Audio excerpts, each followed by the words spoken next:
So g'day, Ben. How are you? Yeah, really well. Thank you, Kieren. How are you? Yeah, I'm going well, thanks. I'm always going well if the Wallabies win on the weekend. So, yes, definitely in a good mood on a Monday. Yeah, as an Australian, it certainly helps, doesn't it? Yes. Yeah.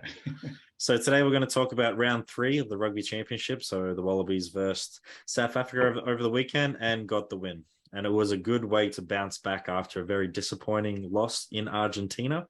So it was just great to see some good rugby, some really good tries, and that energy was back. Something we spoke about in the last video. There was no energy in the Wallabies in that round two clash, but this time round, it was just great to see some running rugby, heaps of energy, and really good atmosphere down there in Adelaide Oval. And it was great to see some rugby back there. So, what were your thoughts of the game, Ben? Yeah, a couple of things there, as you've just mentioned. Fantastic atmosphere. Rugby is a daytime winter sport, so playing it in the daytime certainly adds to the spectacle and the enjoyment for the fans and also the people playing. Fatigue did not look like a factor. I think the coming back and actually maybe having a bit of a down week and then going back into training and maybe even getting a handle on some of the workload issues that they might have had. For me, what's something that stood out is you didn't get an injury through the game, so that's a good sign as well. They might have, that could be a bit of luck, but I think they might have a handle on their workload. If you looked at the start of the game, they were really up for it. But what stood out to me is why they were fresher. You could see the leg drive in contact. So you saw backs and forwards. Both those groups were actually really driving hard in contact. And that's a sign of a very fresh team because their central nervous systems aren't fried and they're explosive and dynamic. So that's what I liked seeing. Actually, that was really good. No, it's just a good game. Like we started off well, which we hadn't done in the last two previous games. So it was just good to get on that front foot with some great carries and then to a great try by Fraser McWright. And you can just see the energy from Fraser, and he kept that throughout the whole game. And same as Noah. It was just great to see Noah back out there playing in the number 10 jersey and playing with some good players around him and setting up some good tries, but just his calmness as well was also there. But it's just a really good game. I really enjoyed it.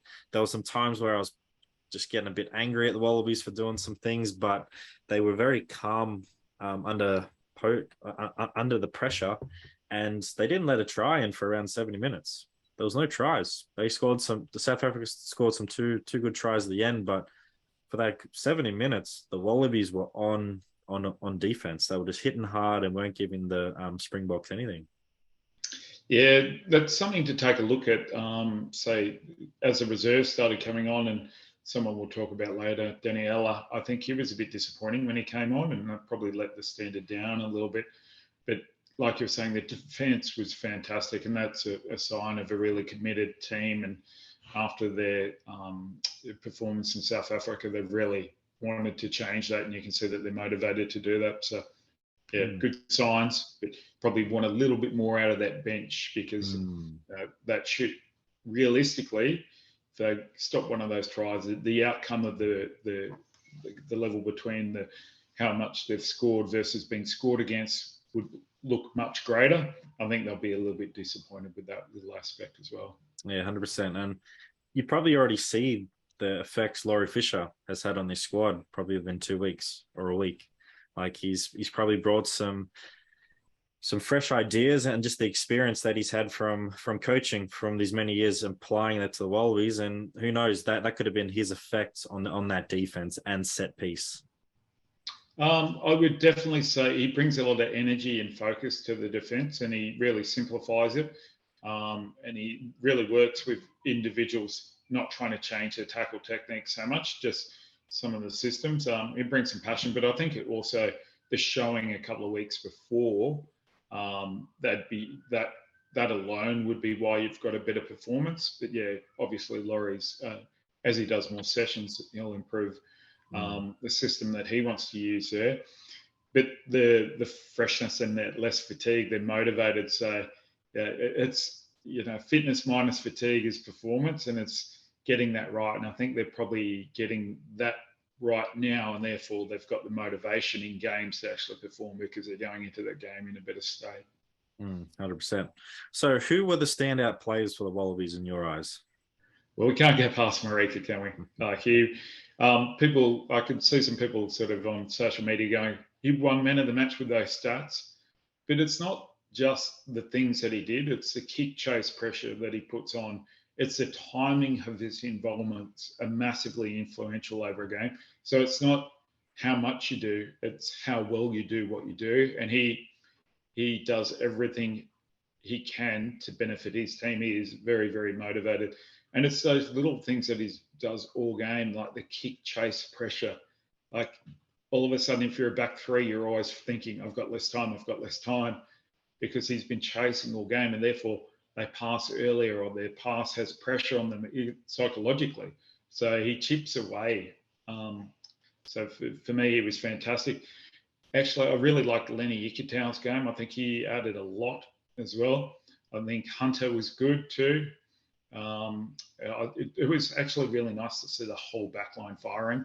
And that's, maybe Noah's influence there. He's a very calm, cool character and definitely showed that he should be the 10 going forward. White was good as well. But I really think our front row really set us up again. That is our best front row combination, Slipper, Folau, and then Alan Alatoa. And Alan's engine is amazing.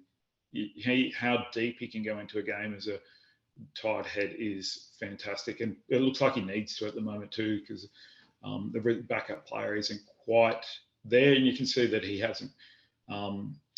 You think Daniela hasn't really played that much footy this year. He tore his calf pretty early in the Super Rugby season, blew out to a bigger weight, and you can see he's about 4 or 5 games short of being at a decent level at the moment.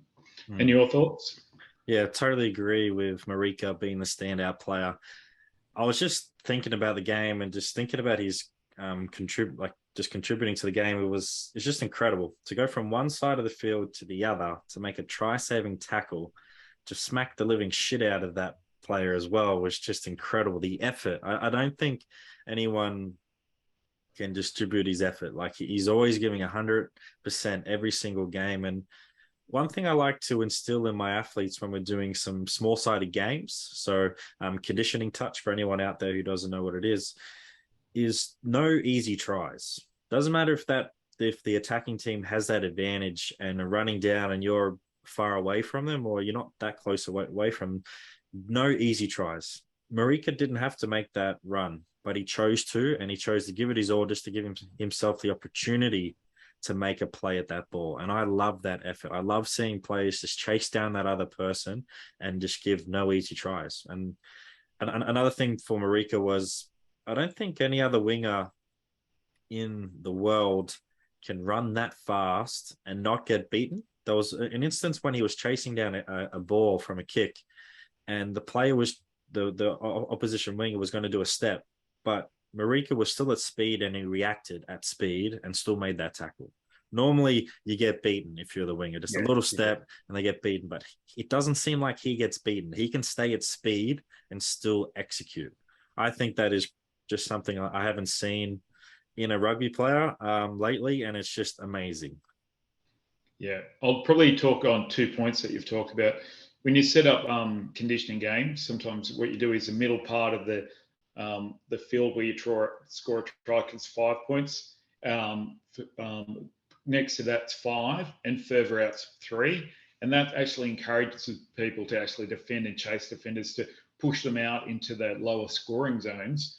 That's a good way to set up your conditioning games, because you think people have to score out wide, that's a harder shot at goal.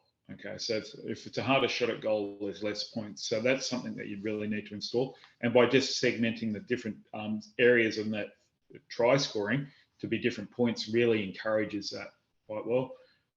With Marika, it's really interesting because you get taught when you're chasing like kick chase, so you really accelerate about 5 to 6 meters beforehand, depending on your speed and so forth. You're meant to slow down a little bit, see which way they go, and then re-accelerate.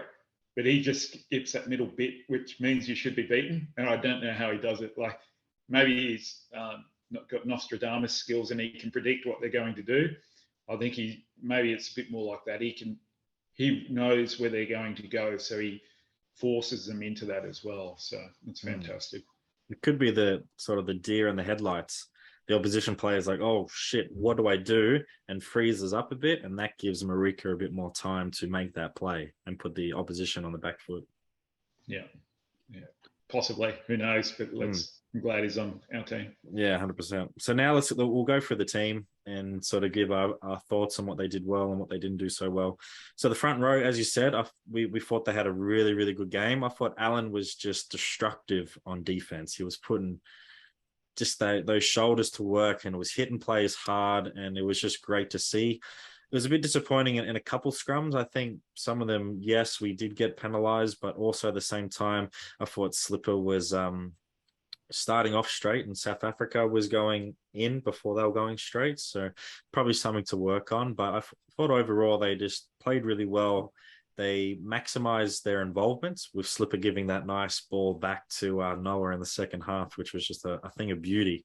And I think Folau was a bit unlucky at times because there was a couple of poor jumps and options that led to a couple of poor throws. But in saying that he did throw the ball a couple of times where it just wasn't up to standard. But we know he'll fix that up this week. Yeah, I think probably going through them, James Slipper, you get a very intelligent, hard-working player that is a link player, as we saw. He's got some fantastic ball skills. Folau is, he's very consistent in what he does, and he's a big body for a hooker, so he actually does some damage there. And Alan's work engine and his how much effort you get out of D is phenomenal, and he just keeps going all day, which is really good. I think the thing I like the most about him as well is he doesn't have the pressure of being a captain. He can just go out there and play. And I love seeing that. Whereas Slips, it seems like he can really handle that captaincy at this high level. And he's sort of raising his game. But it's just nice to see Alan just sort of reset and just go out there and play his game. Yep. So moving on, we got Rory Arnold, Matt Phillip. I thought Matt Phillip was the better of the two. I thought that was one of his better games. He bounced back after being dropped the other week. Rory was a bit hot and cold. I think he was calling the lineouts, and I don't think there was that sort of trust just as of yet, whereas Darcy, in my eyes, should have been the starting ahead of Rory and can really take control of that lineout. So I thought they both played well. I just thought Matt Phillip played a lot better. Yeah, I think you got more out of Rory. I think he's actually finding some fitness at that level. From the rugby that he's been playing at, the pace of it isn't quite there. So I think they're trying to ease him into that as they have over a period of time so that he can make better line-out calls and so forth.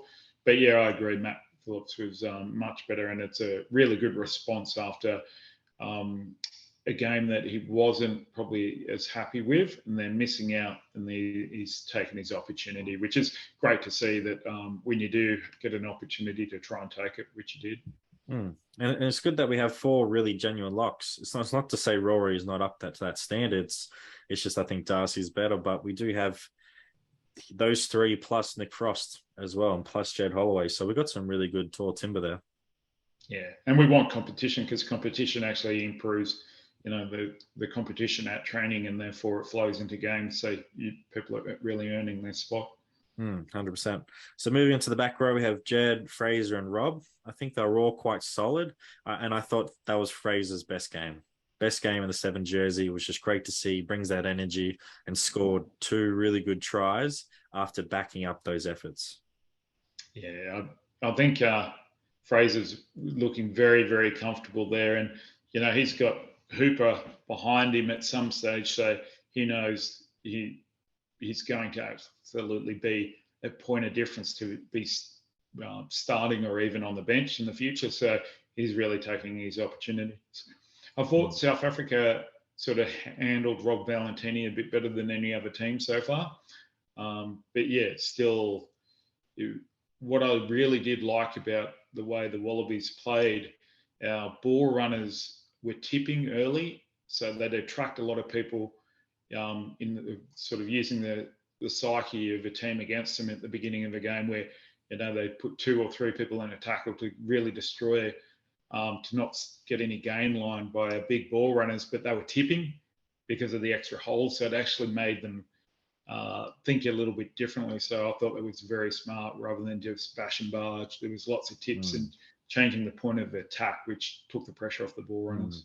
But in saying that, Rob still gained a meter or two, which is still really, really good at that level. It's so hard to break the line in international level when running a ball. But yeah, like you said, they contained him, but he was still making meters. Yeah, and I like the fact that, like I was saying, the inside and outside tips means like now they're going to have to spread out a little bit wider, which means again they will make more meters in the next game because they've sort of changed the way that they're attacking. So moving on, 9-10 combination, I thought that was just really good. It just looked comfortable. They both played really, really well. And just like I've been saying, it's great to have Noah back in that number 10 jersey.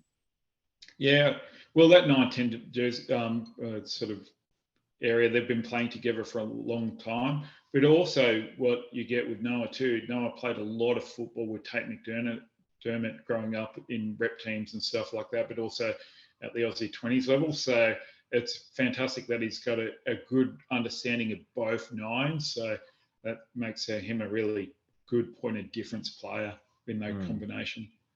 I will comment on that little face slap to Nick White.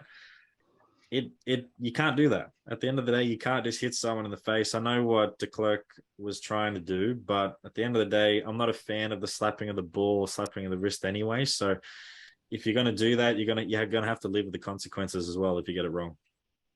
Yeah, look, it's if we're on the back end of it, it's someone just highlighting something that went wrong, and Nick just knows that if he goes down like that, they have to review it. If they have to review it, they know it was very poor. So I thought, good on Nick. It's if I'm in a position where I'm on that part of the field and someone makes a silly mistake like that, yeah, I'm going to get someone to boot the ball and walk us up the park if I can as well. Why wouldn't you?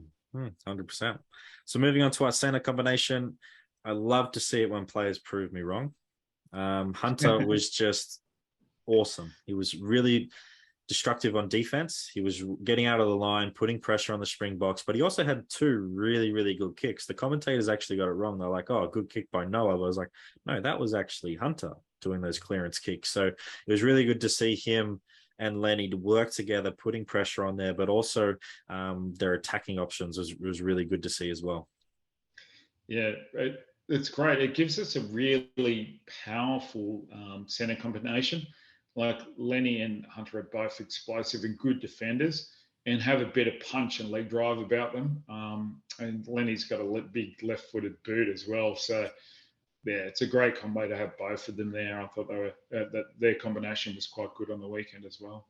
Yeah, it was awesome to see. And it's I want to keep that 9, 10, and 12, 13 combination moving forward. I want to see some more consistency from them, but I'm very happy with that combination moving forward for the rest of the year and also the World Cup, to be honest. I'd expand that out. I think Reece Hodge, we'll probably get to him, at fullback was great. You can see that's his preferred position, if I can actually speak. And that Tom Wright was sensational on the wing as well. But with that experience at fullback now, he's sort of expanded a bit more of his rugby knowledge. And, Marika, Tom Wright, Reece Hodge in that back 3, I'm really, really happy with that. You've got a work ethic of Marika, who's a natural footballer. You've got Tom, that's got a lot of flair and ability.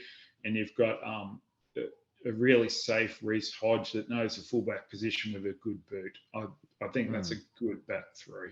100%. And Reece Hodge, I probably haven't given him enough credit in recent past. I'm not the biggest fan of him, but he has been playing well these last few games, and I'll give credit where credit is due. I think he played really well. He stood up when Rennie asked him to come back into the team for the England games, and it's just really good to see him play really well. And he's got a really big boot and he's got great chases. So Marika and Tom Wright are going to chase that ball down, especially if it's an up and under.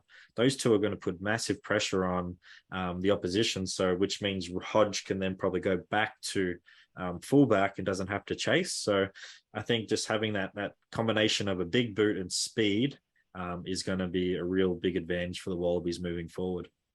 And also, Reece, everyone knows he can kick from 55 to almost 60 metres. So the pressure that he puts on a team when they're defending not to commit penalties is huge as well. That actually has a psychological pressure on teams as well. So, and that buys us a bit more space in attack because the defence has to be so honest. 100%. So moving on to the bench, I totally agree with you. I don't think there was any sort of spark off the bench. There wasn't anyone who sort of really stood out or brought the energy. I thought Pete Samu and Rob Leota did their jobs quite well. But yeah, it was just sort of disappointing to see Taniela not bring the impact we know he can bring. And we really hope that he gets that fitness and finds that spark back, because when he's on, he's just absolutely dangerous on the field.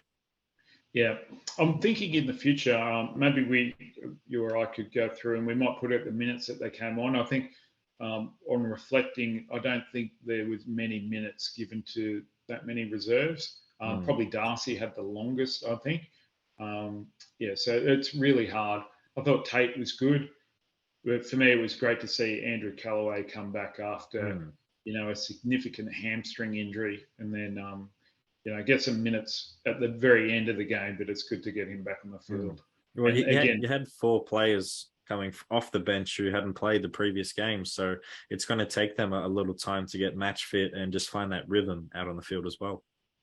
Yeah, and like you said before, I really like Rob Leota and Pete Samu on the bench. I think Rob's a big body and a lot of energy, and Pete is probably one of our most athletic back rowers that we do have. So it's good for him coming off the bench when he gets opportunities to take advantage of tired defenders.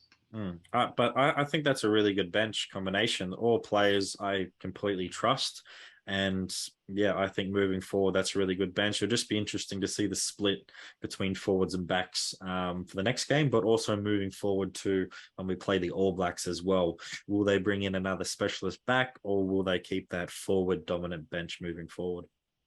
Yeah, and great faith in Callaway to put him on the bench coming back from a hamstring when you've got a 6-2 split. So that means they're pretty happy at where he is as well. And Andrew Callaway, they're really, that's fantastic that they've got that confidence to go with a 6-2.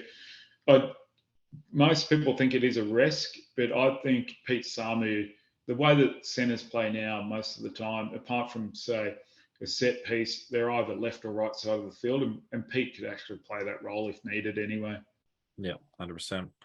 So what changes do you want to see for next week's game? I think our line-out, just a bit more consistency with that would be good. What I want to see is as well that they actually are able to match this intensity in a second week, not just a one-off intensity spurt, if you know what I mean. Totally. I think line-out definitely needs to be improved upon. I didn't see enough movement in the line out. It looked like there was a couple of times where it was just a quick movement and straight up. I want to see some fake lifts and move the Springboks around, because they're big bodies. Let's beat them with speed to get up first, make sure and put pressure on our hooker to make a really good throw.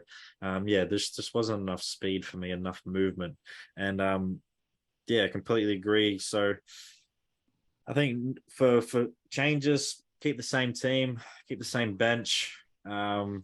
If we can fix that up and fix a bit of discipline up, because Pollard isn't going to miss those kicks 2 weeks in a row. So we really got to make sure that we're disciplined in our own half, and we can't just leave it to chance that he's going to miss a couple of kicks and get us off the hook, because at halftime it could have been a completely different story of maybe 10-9 or even 12-10, and the Springboks really putting pressure on us. So we really got to make sure that we don't give away those silly penalties and those coach killers, and really make sure that we're not giving Pollard any opportunities to score points.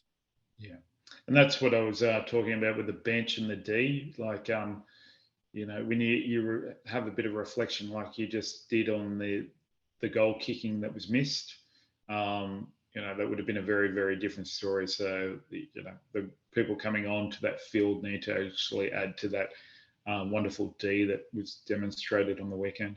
Yeah, and I really want to also see the Wallabies play a full 80 minutes. I don't want us to switch off at the end. I want us to play a full 80 minutes because we know the Springboks are going to come back hard this week. But when we play the All Blacks, we only get 2 opportunities to potentially win the Bledisloe. You really need to make sure that you've got an 80-minute performance because you don't want to give that team a sniff at all. Yeah. I think taking that confidence in, there's always going to be momentum swings in a game because there are 2 teams competing. So it's being able to handle when a momentum shift is against you and finding a way back in. And that's probably what you mean by an 80-minute performance, knowing that you can't dominate territory and possession the whole time. But when momentum has swung against you, being able to wrestle it back rather than concede. 100%. And we really need to get a bonus point this weekend. Just in case, who knows, Pumas might pull something out and go 2 from 2 in New Zealand. Who knows? And they might get a bonus point. So we really need to keep the pressure on. And if we're going to win this weekend, we need to win by a bonus point to really give ourselves the best opportunity for those last 2 games to potentially finish first. Yeah. And on a different note, I've had a couple of Kiwi mates who've had a chat, but it's probably good for them to understand what most rugby teams go through and feel from time to time. Yeah. So, yeah, it'll be interesting, the composure that that organisation has, because they haven't been under this while other organisations have. So we learn our lessons through losses, not through victory a lot of the time.